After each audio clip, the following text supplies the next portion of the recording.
സാറേ ഒരു സെക്കൻഡേ.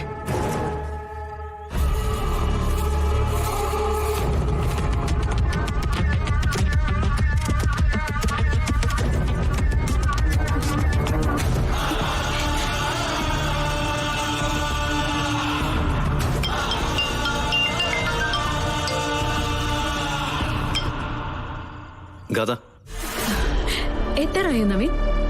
ഇല്ല, ഇപ്പൊ വരാം. താനെവിടെ? ഇതെന്തേ ചോദിക്കുന്നേ? ഞാൻ വീട്ടിൽ നിന്ന് എവിടെ പോവാനാ? മാണിക്കുഞ്ഞ് എവിടെങ്കിലും ഇറങ്ങി നിൽക്കാണോ? ആ, ഞങ്ങള് മുത്തശ്ശിക്ക് മരുന്ന് വാങ്ങാൻ ഇറങ്ങിയതാ. തനിക്ക് എന്തെങ്കിലും വാങ്ങണോ? എനിക്ക് നവീൻ ഇഷ്ടപ്പെട്ട എന്തേലും വാങ്ങിക്കോ. നമുക്ക് രാത്രി ഒരുപാട് സംസാരിക്കാനുള്ളതാ. അപ്പൊ കഴിക്കാം. ഓക്കെ.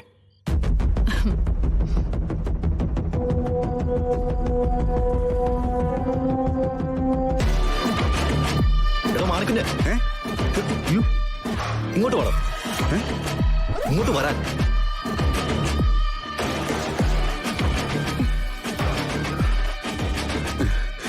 എന്താ സാറേ? എടോ, ഗാഥ ഇപ്പൊ വിളിച്ചത്. അയാള് വീട്ടിലുണ്ട്. താൻ പിന്നെ ആരെ തെരഞ്ഞെടുത്ത് നടക്കുന്നേ? വീട്ടിലുണ്ടെന്നോ?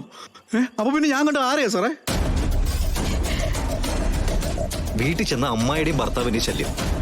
ഗാഥയെ പോലെ വേറൊരാളെ കണ്ടു എന്ന് പറഞ്ഞിട്ട് ഇനിയിപ്പോ കൂടെയുള്ള താൻ കൂടെ എങ്ങനെ പറഞ്ഞ ഞാൻ എന്ത് ചെയ്യാനാ? അങ്ങനെയല്ല സാറേ. എനിക്കിപ്പോ സാറിനോട് നുണ പറയേണ്ട വല്ല കാര്യമുണ്ടോ? ഞാൻ കണ്ടതാണ് കഥമടത്തിനെ. താൻ ഇങ്ങോട്ട് വന്നേടോ. അവസാനം താനിനി ഏതെങ്കിലും കൊള്ളാവുന്ന പെണ്ണിന്റെ പുറകെ പോയിട്ടെ അവരുടെ തല്ലും കൂടെ വാങ്ങിച്ചു വെക്കാൻ തന്നെ കുറവേ ഉള്ളൂ. വാടോ ഇങ്ങോട്ട് വന്നേ. നില്ല സാറേ. സാറേ ഇനി എന്തോ നാടോ? എന്നാലും എന്റെ കൺഫ്യൂഷൻ മാറുന്നില്ലല്ലോ സാറേ. എന്നാ താനൊരു കാര്യം ചെയ്യും. താൻ ഇവിടെ തന്നെ നിൽക്ക്. എന്നിട്ട് ഈ വഴി പോകുന്ന എല്ലാവരെയും പിടിച്ചു നിർത്തിയിട്ടെ ഒരു പരിശോധന അങ്ങോട്ട് നടത്ത്. എനിക്ക് വീട്ടിൽ പോണം. ഞാൻ വരാം സാറേ. ഞാനിവിടെ വന്നിട്ട് ഒന്ന് കാണിക്കാനാ. എന്നാലും ഇത് എന്ത് പരിപാടിയാണെന്ന് മനസ്സിലാവുന്നില്ലല്ലോ.